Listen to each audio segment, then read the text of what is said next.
మొత్తానికి national crush మరియు rowdy బాయ్లుగా పిలిపించుకుంటున్న Vijay Devarakonda మరియు రష్మికల పెళ్లి జరిగిపోయి వీళ్ళిద్దరూ ఇప్పుడు రష్మిక దేవరకొండ అనిపించుకుంటున్నారు. వీళ్ళ పెళ్లి ఫిబ్రవరి 26వ తారీఖున ఉదయపూర్లో కేవలం కుటుంబ సభ్యులు అతి కొద్ది మంది సన్నిహితుల సమక్షంలో రెండు సాంప్రదాయాల నడుమ జరిగింది. ఎందుకంటే విజయ్ దేవరకొండ తెలుగు అబ్బాయి అవ్వడంతో తెలుగు సాంప్రదాయంలోనూ, మరోపక్క రష్మిక కొడవ సాంప్రదాయానికి చెందిన అమ్మాయి అవ్వడంతో కొడవ సాంప్రదాయంలోనూ కుటుంబ సభ్యుల సమక్షంలో వీళ్ళ పెళ్లి జరగడం, వీళ్ళ పెళ్లిలోకి ధరించిన పెళ్లి వస్త్రాలు ప్రత్యేక ఆకర్షణగా నిలిచి విజయ్ దేవరకొండ రష్మికల పెళ్లికి సంబంధించిన ఫోటోలు ఎప్పటికప్పుడు నెట్టింట్లో వైరల్ అవుతూ వచ్చాయి. ఇక ఆ తర్వాత వీళ్లతో కూడుకున్న ఎన్నో రకరకాల విషయాలు కూడా వివిధ రకాల సోషల్ మీడియా కథనాల ద్వారా వెలుగులోకి రావడం ప్రత్యేక ఆకర్షణగా నిలిచింది. మరి ఈరోజు ఈ వీడియోలో మనం మాట్లాడుకోబోయేది అలాంటి ఇంకొక ఆశ్చర్యకరమైన విషయం. పెళ్ళయి దాదాపు 3 రోజుల తర్వాత విజయ్ దేవరకొండ తల్లి అంటే స్వయాన రష్మిక అత్త గురించి వెలుగులోకి వచ్చిన ఆశ్చర్యకరమైన విషయం వింటే మనందరం నోరెళ్లబెట్టవలసిందే. ఇక వివరాల్లోకి వెళ్తే టాలీవుడ్ ఇండస్ట్రీకి పెళ్లి చూపులు సినిమాతో పరిచయమైన విజయ్ దేవరకొండ సినిమా రంగంలోకి ఓ చైల్డ్ ఆర్టిస్ట్గా అడుగుపెట్టిన సంగతి మనందరికీ తెలుసు.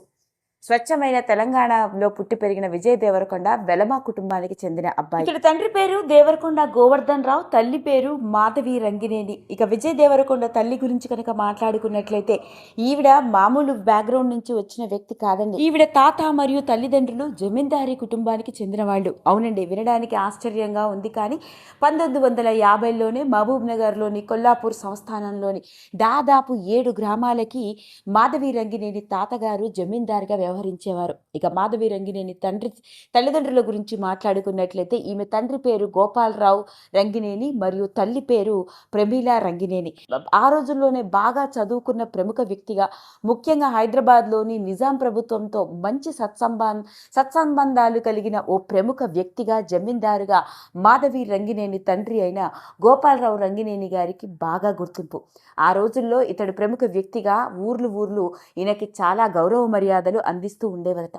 ఇక ఇలా చూసుకుంటే మరి మాధవి రంగినేని తల్లి అయినా ప్రమీలా రంగినేని గారి గురించి గనక మాట్లాడుకున్నట్లయితే ఆమె తన భర్త అడుగుజాడల్లో నడుస్తూ ఒక ప్రముఖ ఫిలాంథ్రఫిస్ట్గా, ముఖ్యంగా తెలంగాణ రాష్ట్రంలోని మహబూబ్ నగర్ జిల్లాలోని అక్కడి పల్లెటూరు గ్రామాల్లో ఎన్నో సేవా కార్యక్రమాలు, ఎన్నో చారిటీలు చేస్తూ మంచి గుర్తింపు సంపాదించుకుంది.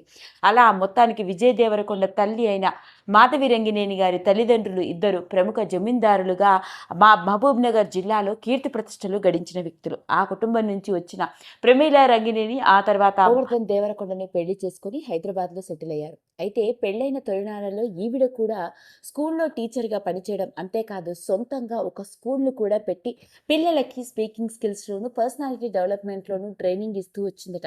ఇక ఈమెకి తన ఇద్దరు కొడుకులంటే చాలా ఇష్టం. ముఖ్యంగా తన పెద్ద కొడుకు స్టార్ హీరో విజయ్ దేవరకొండ అంటే చాలా ప్రేమ అని, విజయ్కి సంబంధించిన ఏ విషయంలో అయినా ఆవిడ బాగా ఎమోషనల్ అవుతూ ఉంటుందని, పైగా చిన్నప్పటి నుంచి హీరో విజయ్కి ఫుడ్ అంటే చాలా ఇష్టమని, చిన్నప్పుడు ఇద్దరికి కలిపి ముద్దలు పెడుతూ ఉంటే తన రెండో కొడుకు పెట్టే ముద్దలు కూడా తానే ఎగబడి తింటూ ఉండేవాడని, తన ఒక ఫుడ్ లవర్ అని, అంతేకాదు ఎంతో హ్యాపీగా అందరూ తన చుట్టూ ఉన్న వాళ్ళు కూడా హ్యాపీగా ఉండాలని కోరుకుంటూ ఉంటాడని, అలాంటి వాడికి బాగా అర్థం చేసుకునే అమ్మాయి తనకి స్నేహితురాలు అయిన రష్మిక అనే భార్యగా దొరకడం నిజంగా మా అదృష్టం అంటూ తన కోడల్ని కూడా గుర్తు చేసుకుంది. ఇక ఆ విధంగా మొత్తానికి విజయ్ దేవరకొండ టాలీవుడ్ ఇండస్ట్రీకి స్టార్ హీరోగా, పాన్ ఇండియా హీరోగా మనందరికీ సుపరిచితుడే. కానీ మరి విజయ్ దేవరకొండ తల్లి, ఆమె తల్లి ఎవరో, ఆమె బ్యాక్గ్రౌండ్ ఏంటో తెలుసా అంటూ ఇప్పుడు పెళ్లి తర్వాత వెలుగులోకి వస్తున్న ఆశ్చర్యకరమైన విషయాల్లో ఇప్పుడు ఈ వార్త ప్రత్యేక ఆకర్షణగా నిలిచింది. అంటే మొత్తానికి విజయ్ దేవరకొండ కుటుంబ నేపథ్యం జమీందారుల కుటుంబానికి చెందిన వాళ్ళు అనమాట.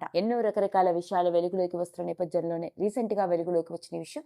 ఈ వీడియో కనుక మీకు నచ్చినట్లయితే లైక్ చేయండి, షేర్ చేయండి, సబ్స్క్రైబ్ చేసుకోండి. మరిన్ని వీడియోస్ కోసం పక్కనే ఉన్న బెల్ ఐకాన్ని నొక్కడం మాత్రం మర్చిపోకండి.